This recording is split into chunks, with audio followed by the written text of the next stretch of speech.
So today hindi muna tayo magtatakbo.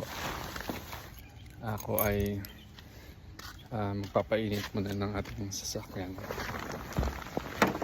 Na-stuck na eh. Hirap talaga pag walang parking lot. Nasira na yung aking yung kanyang sticker. Tignan nyo nangyari sa na sunburn na yung sticker. Pero okay lang yun. Sticker lang naman ito. Pero maganda pa rin naman yung takbo niya.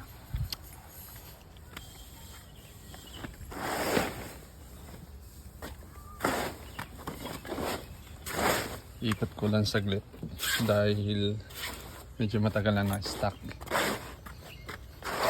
Yan ay hindi ko muna ginagamit dahil meron pang isang sasakyan at ito ay pang show.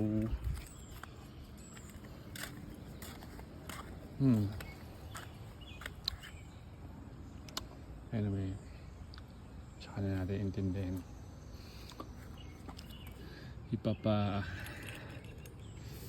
Sa susunod iangat ko yan, ayusin ko yung bumper at pagkatapos i-check ko yung aircon, change oil and everything kasi kailangan i-maintain. Mabisi din kapag may-ari ka. Simula nang binili ko to kay ate, medyo yung feeling na maganda rin yung meron ka syempre something na nabili out of your money. Good investment na rin kasi limited car naman siya. Yung pag-maintain is mahirap, lalo wala naman akong garahe dahil puno na ng sasakyan yung garahe namin. Yan katulad yan, naaarawan siya, medyo nasira na yung sticker niya. Pero ewan ko lang kung makahanap ako ng alternative para sa sticker ng Hemi, kung pwedeng patungan yan. Pero for now, itatakbo muna natin siya para mainitan yung makina and mag-charge ulit yung battery. Tingnan natin kung tatakbo.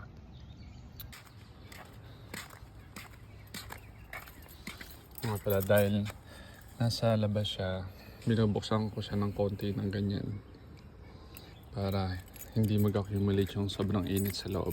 Tingnan ko kung tatakbo pa yung battery. Tumatakbo pa kasi nag-open. Ayan. So medyo mainit.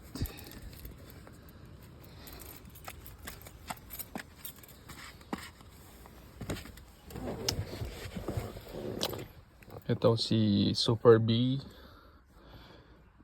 0677 out of 1,000.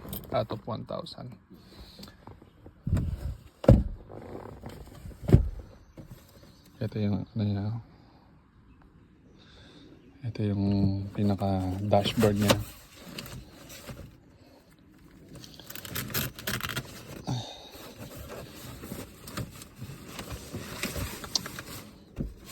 Ngayon hindi ko lang masyadong pinapakalaman dahil busy tayo sa isang sasakyan at busy rin sa work at syempre sa ministry. Pero maganda minsan, ayan, hobby lang. May mga kalikot ka. Tingnan natin, ayan, nag-hard start. Bisan okay pa yung battery. Tingnan natin baka merong tumunog.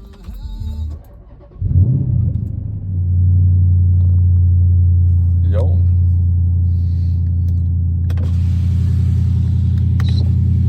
Narinig yun ito.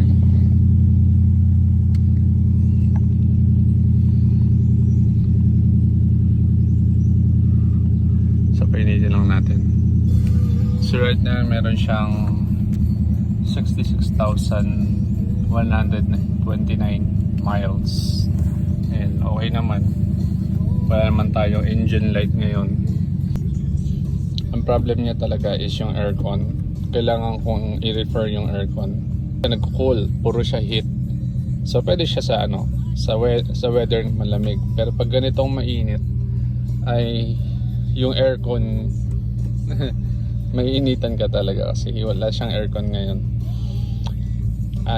Sabi may leak na raw sa aircon, pero nag-check ako ng Freon, wala naman man leak kasi ano nagtry ako maglagay ng Freon, sabi full pa, kaya ewan ko kung anong problema. Try natin iikot tong Dodge. Mayroon pa naman akong konting gas, nasa 2 bar pa. Bali kapag nag-ubos na to, saka ako na igagas ulit.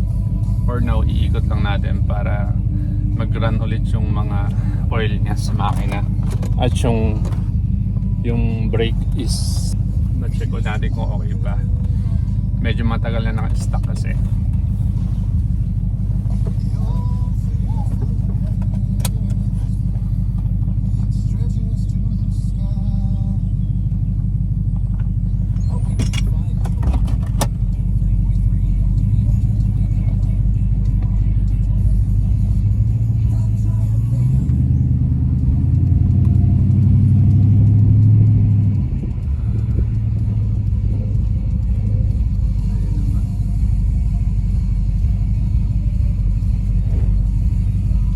Sayad na sayad.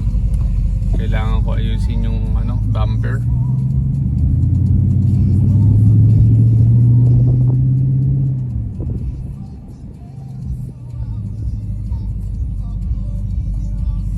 Dito tayo.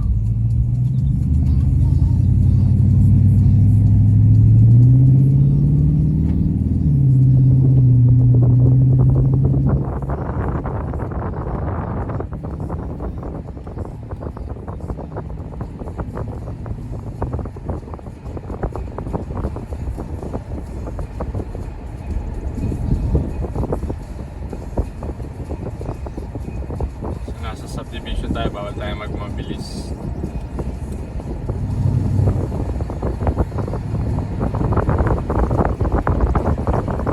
Pero masarap siyang i-drive kasi mabilis nga eh. Tara tayo.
matigas yung steering.